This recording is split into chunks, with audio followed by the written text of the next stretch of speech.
పోయేది లేదు, ప్రజలు మిమ్మల్నే కాదు ఏ రాజకీయ పార్టీ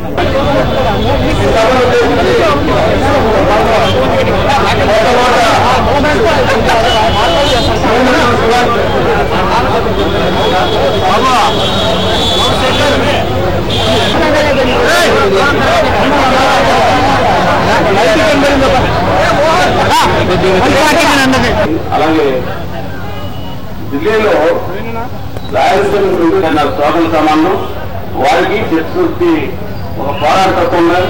అలాగే వామపక్ష ఉద్యమాల్లో పోరాటం అంటే మనకి భవిష్యం లేదా?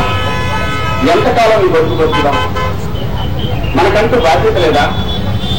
మరి మన ప్రభుత్వాలు ఇప్పుడు అది కాంగ్రెస్ అయినా టీడీపీ అయినా వైకాపా ఎవరు అధికారంలోకి వచ్చినా వాళ్ళకు పని చేయాలి అంటే ఈ ప్రాంతానికి నిధులు కావాలి కదా. లేదు రేపు పొద్దున జనసేన అధినేత పవన్ కళ్యాణ్ గారు రేపు పొద్దున ఆయన అధికారంలోకి వచ్చినా, లేదంటే ఇంక ఎవరు ఎక్స్పైజెడ్ ఎవరు అధికారంలోకి వచ్చినా కూడా ఇక్కడ పరిపాలన చేయడానికి నిధులు కావాలి, మనకి నీళ్లు కావాలి, మనకి పైన ప్రాజెక్టులు పెడుతున్నారే దాని గురించి అడగాలనా, ఇటు డబ్బులు ఏమైనా చూడాలనా, ఎవరైనా సరే ఆ కుర్చీలో కూర్చున్నాడు ఎవరైనా సరే ఏ పని చేయాలి అతను? ఏదో చెట్టు మొక్క నీరు నిప్పు ఇలాంటివి చేసుకుంటా పోతుంది. ఏం చేయగలం నిధులు లేకపోతే? ఎంతకాలం ఈ బతుకుదాం? మనం కూడా తెలుసుకోవాలి ప్రజలుగా మన బాధ్యతలు ఏంటి. ఓట్లకు వచ్చినప్పుడు సారాయి పోస్తున్నారు, అలాగే డబ్బులు ఇస్తున్నారు. 200 500 అయింది, 500 అపార్ట్మెంట్ కట్టేసరికి 1000 రూపాయలు అయింది, 1000 రూపాయలు ఆఫీస్కి వెళ్ళేసరికి 2000 మా ఆఫీస్లో 5 రోడ్లు 200 రోడ్లు ఉన్నాయి, మనిషికి 5,000 ఇస్తే ఎంత నీచమైన దౌర్భాగ్యమైన దరిద్రమైనటువంటి స్థితికి దిగజారుస్తున్నారు. మనం చదువుకున్నాం, మనకి టీవీ పెడితే మన రెడ్డి గారు నాయుడు గారు ఇచ్చారా, నాయుడు గారు కాంగ్రెస్ వాళ్ళు ఇచ్చారా, ఇవి తప్పితే మనం నిజంగా మన ప్రాంతంలో ఏం జరుగుతుందో తెలుసుకున్నాము. ఏ రోజున అనుకున్నాము అనుకోనైనా నువ్వు ఆ రోజున మాకు రుణాలు మాఫీ చేస్తాను అని మన ఎమ్మెల్యే అడగదు. ఎలా చొక్కా పట్టుకోండి, అతని బాధ్యత అది చెయ్యాల్సిందే.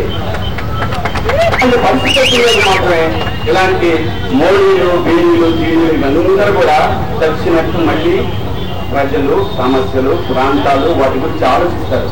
లేకపోతే ఎంతసేపు వాడు నీళ్ళు తింటా ఇన్ని వాడు తింటా అది మనం చూసి అబ్బా పర్లేదు చేయాలి, వీడు బాగానే తింటాడు మనోడు అనుకుని సర్దుకోవాలనుకోవాలి. వద్దండి ఈ పరిస్థితి. ప్రత్యేక హోదా అనేది ఇవాళ అనంతపురం జిల్లా అతి తొందరలో, చాలా తొందరలో 30 సంవత్సరాల్లో రాజస్థాన్ నుంచి ఎడారిగా మారిపోతుందని శాస్త్రవేత్తలు చెప్తున్నారు. మరి ఈ ప్రాంతానికి నీళ్లు కావాలి. అక్కడ మొన్న మా బీజేపీ నాయకుడు ఒక నాయకుడు చెప్పాడు, ఇక్కడ మా వాడు ఇక్కడ కేంద్ర ప్రభుత్వం రక్షణ శాఖ ఎవరు ఇచ్చారు అక్కడ ఉద్యోగాలు ఇచ్చేది ఉందా? ఉద్యోగాలు ఇచ్చేది అది కాదు. అక్కడ ఎక్కడ స్థలాలు లేక ఇక్కడ తీసుకొచ్చి పెట్టారు, ఖాళీగా ఉంది కదా అని. ఒక్కడికి ఉద్యోగం వచ్చిందా మన ప్రాంతంలో ఉన్నాడు చూడు కదా.